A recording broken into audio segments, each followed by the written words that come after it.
Clip number 782۔ اس clip میں آپ قرآن پاک کی سورہ مریم کی آیت نمبر 40 سے 41 تک کی تلاوت، ترجمہ اور تفسیر قرآن صراط الجنان سماعت فرمائیں گے۔ بسم اللہ الرحمن الرحیم۔ ترجمہ، اللہ کے نام سے شروع جو نہایت مہربان رحمت والا ہے۔ اِنَّا نَحْنُ نَرِثُ الْأَرْضَ وَمَنْ عَلَيْهَا وَإِلَيْنَا يُرْجَعُونَ۔ ترجمہ، بے شک زمین اور جو کچھ اس پر ہے سب کے وارث ہم ہوں گے اور ہماری طرف انہیں لوٹایا جائے گا۔ اِنَّا نَحْنُ نَرِثُ الْأَرْضَ وَمَنْ عَلَيْهَا، بے شک زمین اور جو کچھ اس پر ہے سب کے وارث ہم ہوں گے۔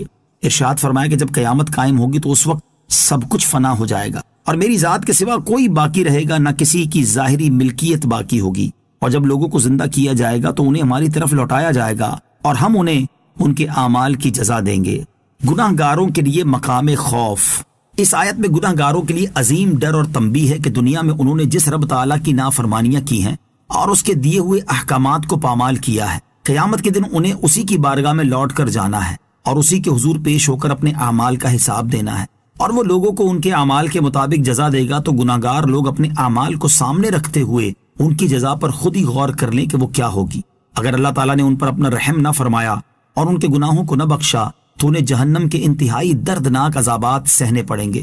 لہٰذا ہر مسلمان کو چاہیے کہ وہ اللہ تعالیٰ کی بارگاہ میں حساب کے لیے پیش ہونے سے پہلے اپنے اعمال کی اصلاح کر لے تاکہ اسے اللہ تعالیٰ کی بارگاہ سے اچھی جزا ملے۔ وَاذْكُرْ فِي الْكِتَابِ إِبْرَاهِيمَ إِنَّهُ كَانَ صِدِّيقًا نَبِيًّا۔ ترجمہ، اور کتاب ابراہیم کو یاد کرو، بے شک وہ بہت ہی سچے نبی تھے۔ وَاذْكُرْ فِي الْكِتَابِ إِبْرَاهِيمَ، اور کتاب میں ابراہیم کو یاد کرو۔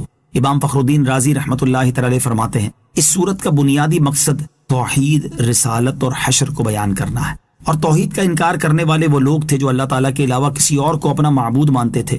پھر ان لوگوں کے بھی دو گروہ تھے، ایک گروہ زندہ اور عقل و فہم رکھنے والے انسان کو معبود مانتا تھا اور یہ عیسائیوں کا گروہ ہے، اور ایک گروہ بے جان اور عقل و فہم نہ رکھنے والی جمادات کو معبود مانتا تھا اور یہ بتوں کے پجاریوں کا گروہ ہے۔ اور یہ دونوں گروہ اگرچہ گمراہی میں مشترک تھے لیکن دوسرا گروہ پہلے کے مقابلے میں زیادہ گمراہ تھا۔ چنانچہ اس سے پہلی آیات میں اللہ تعالیٰ نے پہلے گروہ کی گمراہی بیان فرمائی اور اب یہاں سے دوسرے گروہ کی گمراہی بیان فرما رہا ہے۔ چنانچہ جب حضرت زکریا اور حضرت عیسیٰ علیہ السلام کے واقعے کا اختتام ہوا تو گویا کہ ارشاد فرمایا، اے حبیب صلی اللہ تعالیٰ علیہ وآلہ وسلم، آپ نے حضرت زکریا کا حال ذکر کر دیا اور اب حضرت ابراہیم کا حال بیان کریں۔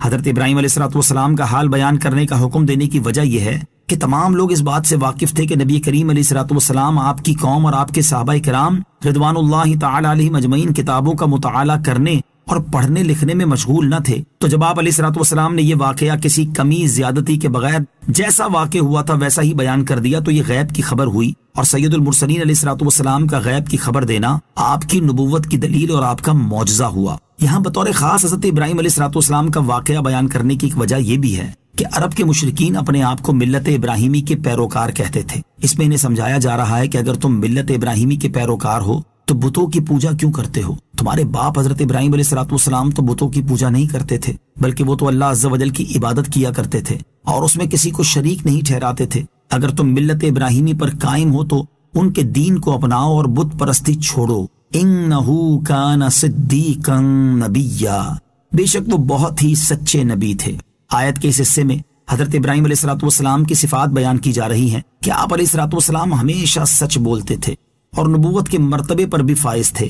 بعض مفسرین نے کہا کہ صدیق کے معنی ہے کثیر التصدیق، یعنی جو اللہ تعالیٰ اور اس کی وحدانیت کی، اس کے انبیاء اور اس کے رسولوں علیہ السلام کی اور مرنے کے بعد اٹھنے کی تصدیق کرے اور احکام الہیہ بجا لائے، وہ صدیق ہے۔ یاد رہے کہ آپ علیہ السلام کے سچے ہونے کے وصف کو بطور خاص بیان کرنے کی یہ حکمت بھی ہو سکتی ہے کہ بعض لوگوں کو چند واقعات کی وجہ سے شبہ ہوتا ہے کہ حضرت ابراہیم علیہ السلام کا کلام ان مواقع پر حقیقت کے مطابق نہیں تھا۔